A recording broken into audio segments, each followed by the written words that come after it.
ជំរាបសួរពុកម៉ែបងប្អូនបាទបែកគ្នាមួយរយៈហើយដោយសារអត់មានបោះលេងបោះកីឡាលេងបាទដោយសារអត់មានអីវ៉ាន់បាទឥឡូវមានអីវ៉ាន់ថ្មីមកណែនាំបងប្អូនបាទនេះបាទទុកខ្យល់ប្រភេទថ្មីបាទហើយនឹងកាយនេះប្រភេទសេរីចាស់ទេគ្រាន់តែខ្ញុំកែចាប់នឹងក្បាលប្រភេទសេរីថ្មីទុកខ្យល់អានេះទុកខ្យល់បានទៅដល់ 3000 ទៅតាមពងបងប្អូនលេងក្រាស់បាទពីលីអីអាចទុកខ្យល់បានដល់ 3000 2000 បាទតែប្រភេទលេងខ្យល់យើងលេងធំ 2000 បានហើយបានបែកព្រោះយើងអត់មានក្លែតតែទុកខ្យល់បាទប្រភេទនេះប្រភេទលេងថ្មីនេះខ្ញុំទុកខ្យល់លេងថ្មីនេះខ្ញុំធ្វើបៀបនេះបាទកន្លែងនេះកន្លែងចេញខ្យល់វាហើយកន្លែងនេះកន្លែងនាឡិកា8លីបាទអានេះ10លីចឹងមកត្រូវតែចឹងត្រូវការនាឡិកា8លីយកមកម៉ូបាទហើយកន្លែងនេះកន្លែងចេញខ្យល់ទៅស៊ីយ៉ូបាទហើយអានេះ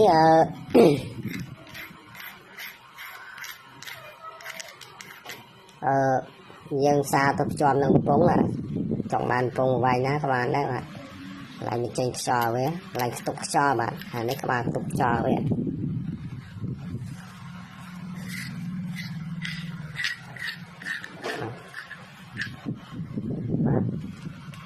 កន្លែងនេះកន្លែងចេញខ្យល់ទៅស៊ីយ៉ូហើយកន្លែងនេះកន្លែងនាឡិកា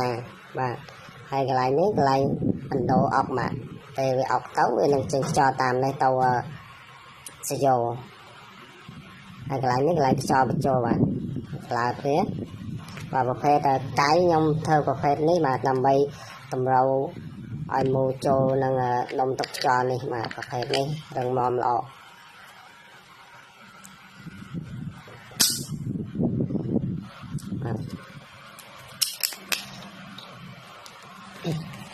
ហើយប្រភេទឈុ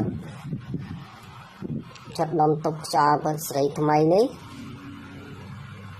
បងប្អូនអាចត្រូវការអាចកំងបានបាទហើយអានេះប្រភេទនេះក៏ខ្ញុំធ្វើដែរបាទធ្វើដើម្បីតម្រូវនឹងដុំទុកខ្យល់នេះ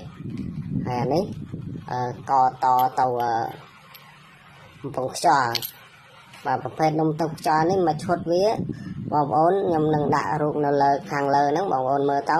បាទមកឈុតរបស់វាមានជើងតតំពងមួយហើយនឹងនាឡិកា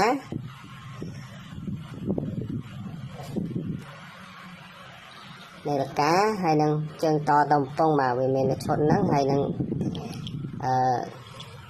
ដុំទុកខ្យល់នេះបាទប្រភេទនេះបងប្អូនអាចមើលនៅខាងរូបខាងលើហ្នឹងខ្ញុំដាក់នៅខាងលើហ្នឹងបាទសូមអរគុណ